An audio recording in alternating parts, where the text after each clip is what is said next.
ఆటను ప్రారంభించడానికి సిద్ధంగా ఉన్నారు.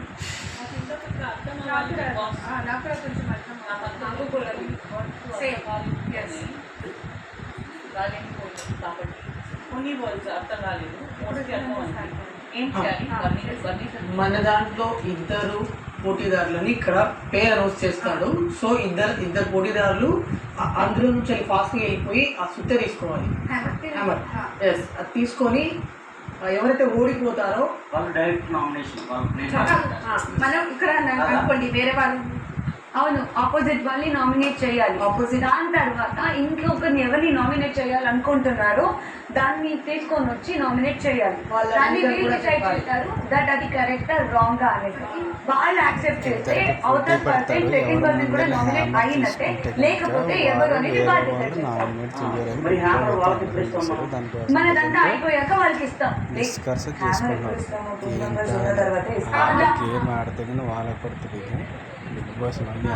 అక్కడికి వెళ్ళి నామినేట్ చేసే రైట్ వాళ్ళకు ఉంది. వాళ్ళు మిమ్మల్ని ఒక నామినేషన్ ఒక నేమ్ చెప్పి నామినేట్ చేస్తారు.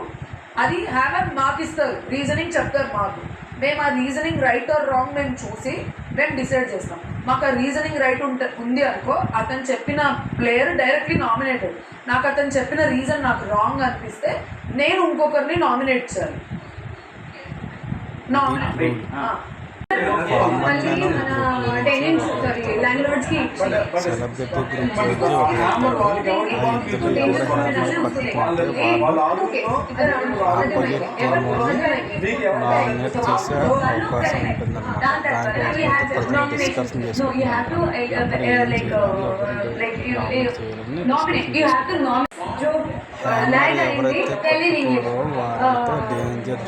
రేస్ ఉంది కదా.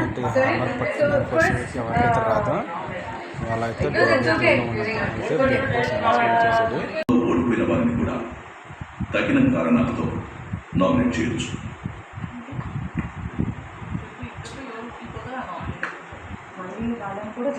చెప్పండి, మీరు కరెక్ట్గా చూస్ చేస్తారు. రెడీగా ఉన్నారా అని బిగ్ బాస్ అయితే అడుగుతున్నాడు అన్నమాట. ఇప్పుడు బాస్ ఒకటి లాస్ట్ చేసినప్పుడు మైక్ ఉండాలి. బిగ్ బాస్ ఉండాలి, కంపల్సరీ మైక్ అయితే ఉండాలి. మైక్ తీయాల్సిన అవసరం కూడా లేదు. ఏదైనా వాటర్లో టాస్క్ అయితే కనుక తీయాలి తప్ప మైక్ అయితే అలా ఉండదు.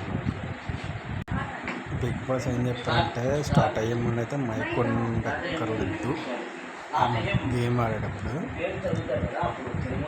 ఇప్పుడైతే తీయొద్దు, కానీ మన వాళ్ళు అయితే ఇప్పుడైతే తీసి రెడీగా ఉండాలన్నమాట. మళ్ళీ బిగ్ బాస్ అయితే ఎలా చేస్తే మైక్ ధరించండి.